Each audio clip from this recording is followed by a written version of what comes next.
अरे पुत्री जामवंती, क्या हुआ? अभी तक तुम्हें निद्रा नहीं आई? पिताश्री, आप तो भली भांति परिचित हैं। मुझे बिना कथा सुने निद्रा नहीं आती।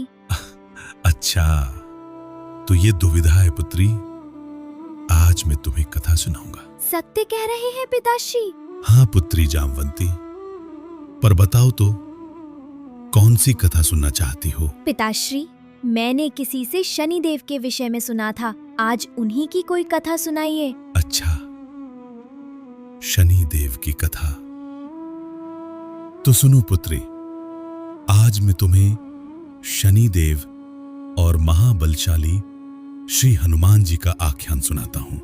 ये तो अत्यंत अद्भुत है पिताश्री। शीघ्र कहिए, मन व्याकुल हो उठा है। पुत्री, ये कथा त्रेता युग की है, जब रघुकुल भूषण प्रभु श्री रामचंद्र जी लंका विजय कर अयोध्या के सिंहासन पर विराजमान हुए। चारों ओर मंगल, समृद्धि और शांति का राज्य था। पिताश्री, आप तो श्री हनुमान जी और शनिदेव की कथा कहने वाले थे, पर आप तो प्रभु श्री राम जी की महिमा सुना रहे हैं। अरे पुत्री, धैर्य धारण करो, यही से कथा का प्रारंभ होता है। एक दिवस श्री हनुमान जी एक विशाल पर्वतशिला पर ध्यान मग्न होकर प्रभु श्री राम का चिंतन कर रहे थे। तभी वहां शनिदेव प्रकट हुए। फिर क्या हुआ पिताश्री? पुत्री, शनिदेव ने हनुमान जी को ना पहचाना और क्रोध में बोले, ऐ वानर, ये राम राम क्यों जप रहा है? कौन है ये राम? तब श्री हनुमान जी ने नेत्र खोले और शांत स्वर में कहा, हे शनिदेव, क्या आप रघुकुल श्रोमणी त्रिलोक के नाथ श्री राम को नहीं जानते? शनिदेव गर्व से बोले, मैं तो केवल शनि को जानता हूं, जिसके दृष्टि पड़ते ही भाग्य का सूर्य अस्त हो जाता है, और आज से मेरी दृष्टि तुम्हारे ऊपर पड़ेगी। हनुमान जी बोले, हे शनिदेव, आप निसंकोच अपना कार्य कीजिए, परंतु यदि मेरी प्रभु भक्ति में विघ्न पड़ा तो मैं मौन नहीं रहूंगा। फिर क्या हुआ पिताश्री? या शनिदेव हनुमान जी में प्रविष्ट हुए? पुत्री, शनिदेव हनुमान जी के मस्तक पर आकर विराजमान हो गए, जिससे हनुमान जी का चिंतन भंग होने लगा।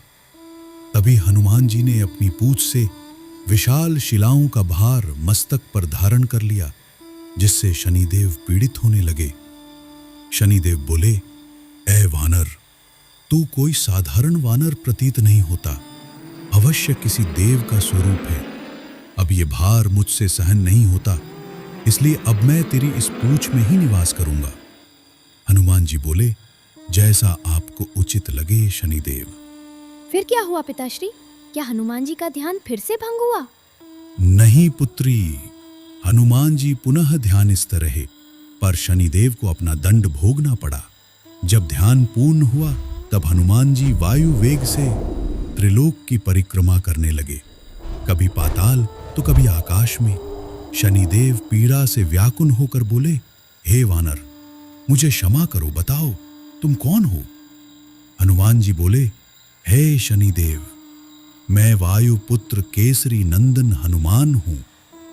तब शनिदेव बोले, प्रभु, मैं आपको पहचान न सका, कृपया मुझे क्षमा कर दीजिए, और अब से मैं वचन देता हूं, जो भी मनुष्य शनिवार के दिन आपकी पूजा करेगा, उसे मेरी पीड़ा न होगी। जामवंती, पुत्री जामवंती। ओह, ये तो निद्रा के आगोश में चली गई। तो श्रोताओं, इस कथा से हमें क्या शिक्षा मिली? कृपया हमें कमेंट करके बताइए।